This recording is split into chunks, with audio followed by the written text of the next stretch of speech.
नमस्ते दोस्तों, आपका स्वागत है टून हक्स हिंदी में, जहां हर कहानी शुरू होती है मुस्कान से और खत्म होती है एक प्यारे से हक के साथ। एक खुशहाल गांव के स्कूल में दो सबसे अच्छे दोस्त पढ़ते थे, राहुल और करण। दोनों हमेशा एक ही बेंच पर बैठते थे। एक दिन उनकी विज्ञान की अध्यापिका मिसेस नायर हाथ में एक टोकरी लेकर कक्षा में आई। टोकरी में छोटे छोटे बीज थे। मुस्कुराते हुए उन्होंने कहा, बच्चों, आज मैं तुम सबके लिए एक प्रोजेक्ट लाई हूं। हर बच्चे को एक बीज मिलेगा। इसे गमले में लगाओ, रोज पानी दो और 1 महीने तक इसकी देखभाल करो। उसके बाद इसे वापस कक्षा में लाना। देखते हैं किसका पौधा सबसे अच्छा उगता है। सारी कक्षा खुशी से ताली बजाने लगी। राहुल की आंखें चमक उठी। वो बोला, वाह, मैं तो अपना पौधा सबसे ऊंचा बनाऊंगा। करण आलस से हंसते हुए बोला, अरे ये तो आसान है, एक दिन पानी डाल दिया तो काफी है, मैं ज्यादा समय खराब नहीं करूंगा। उस शाम राहुल ने बड़े ध्यान से मिट्टी से गमला भरा, उसमें बीज लगाया और धीरे से पानी डाला। उसने बीज से कहा, अच्छे से उगना, छोटे से मैं तुम्हारी देखभाल करूंगा। उत्साहित होकर राहुल लाइब्रेरी से पौधों का किताब भी लाया और पढ़ा कि पौधों को पानी, धूप और देखभाल चाहिए। वहीं दूसरी ओर करण ने बीज को बस यूं ही गमले में फेंक दिया, ऊपर से थोड़ा पानी छिड़क दिया और वीडियो गेम खेलने भाग गया। हंसते हुए बोला, ये तो अपने आप ही उग जाएगा। दिन बीतते गए। हर सुबह राहुल अपने गमले को देखता, उसमें पानी डालता, उसे खिड़की के पास धूप में रखता, खरपतवार हटाता और मिट्टी को ढीला करता। धीरे धीरे एक छोटी हरी कली बाहर आई। राहुल खुशी से बोला, हाँ, ये उग रहा है। दिन ब दिन उसका पौधा बड़ा और मजबूत होता गया। उसने पौधे को सहारा देने के लिए एक छोटी लकड़ी भी बांध दी। लेकिन करण अक्सर अपना गमला भूल जाता। कभी कई दिनों तक पानी नहीं डालता, तो कभी खेलते खेलते गमले को ठोकर मार देता। मिट्टी सूख कर फट गई। करण कंधे उचकाकर बोला, छोड़ो यार, अगर उगना होगा तो अपने आप उग जाएगा, मैं क्यों मेहनत करूं। 1 महीना जल्दी ही बीत गया। बच्चे अपने अपने गमले लेकर कक्षा में आए। कुछ पौधे छोटे थे, कुछ लंबे और कुछ में हरे पत्ते लगे थे। राहुल का पौधा सबसे सुंदर और मजबूत था।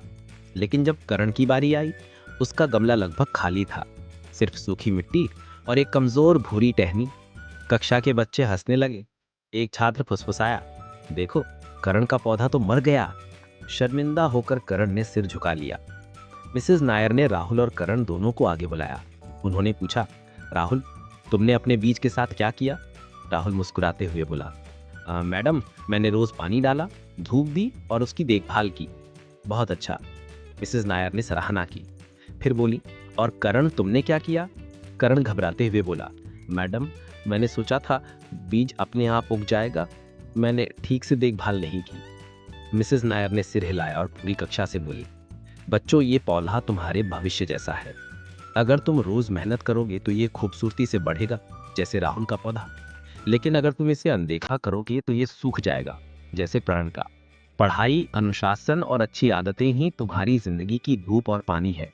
सारी कक्षा ने तालियां बजाईं और करण को अपनी गलती समझ में आ गई।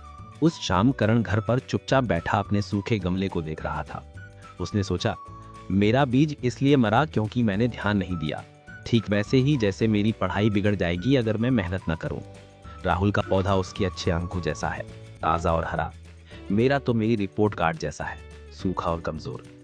वो पछताया और तुरंत राहुल के घर गया।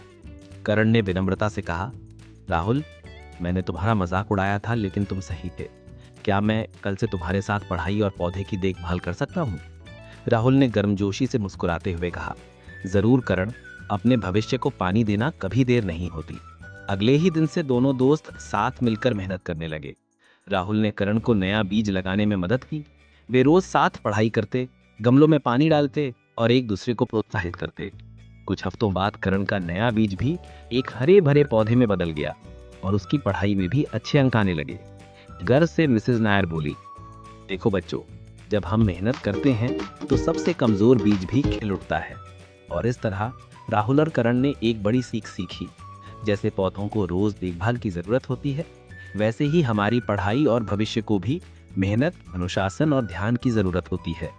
अगर हम रोज थोड़ा थोड़ा प्रयास करें तो हमारी जिंदगी भी हरी भरी, मजबूत और सफल बन सकती है।